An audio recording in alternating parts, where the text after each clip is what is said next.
Мунун баары жапайычылык деп айтып келатам мен. Жапайычылыктан башка кандай баа берсе болот? Андан каттуураак баа барбы? Жапайычылык деген сөз бул мыйзамыңды да тааныбайм, конституцияңды тааныбайм, адамыңды да тааныбайм, бүгүн менмин, бардыгы менмин. Садыр Жапаров айтпады беле жана бир жыйында. Илгери мыйзам чыгаруу бутагы, аткаруу бутагы, сот бутагы болуп бөлүнчү, азыр андай жок. Баарына мен жооп берем деп. Соту да өзү, тергөөчүсү да өзү, бардыгы өзү болуп албадыбы? Ошол максаттан эми ошол Оразайым Нарматованы дагы, берки жигитти дагы ошол Москвадан алып барып карматып келгендиги бул абийирсиздик, намыссыздык, алсыздык.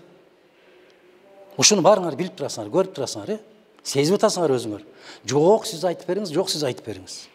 Мына ушундай нерселерди кыздар, ар бир нерсе адамдын башына түшөт. Жараткан адилетсиз бирөөгө бир кордук, зыяндык көрсөткөн болсоң, ошону өз башың менен тартмайынча бул дүйнөдөн кетпейсиң.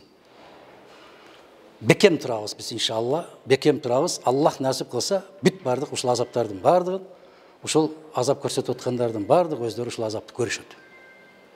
Ушул. Анан эми өтө оор кылмышкерди кармап келгендей болуп, жүрөт го жана кылмыш жасагандардын бардыгы. Кайсы мамлекеттерде жүргөндөрүн жакшы билишет. Барып анча-мынча кызматташып да келишип атпайбы? Эмне үчүн аларды ала албайт? Мына ушундай чындык үчүн чыркыраган Оразайым Нарматовага окшогон кыздарыбызды, мыкты-мыкты өсүп келаткан жигиттерибиздин баарын баса калып, ошол улуттун өз алдынча ой жүгүртүү кабилетин жоёбуз. Улуттун өсүп келаткан тамырына балта чабабыз деген арам ойлорун ишке ашырып атат. Эми мындай корккон кишиге чиркей деле аябай чоң бир коркунучтуу болуп көрүнөт да.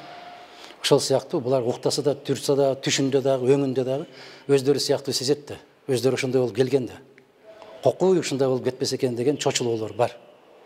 Анан ошол эгерде бүтүндөй бийлик дээлип турган азаматтарга караганда, ошол бир чыканактай болгон кыз Москвадан туруп Кыргызстандын элин көтөрүлгөн болсо, анда эмне кылып отурушат бар кызматта?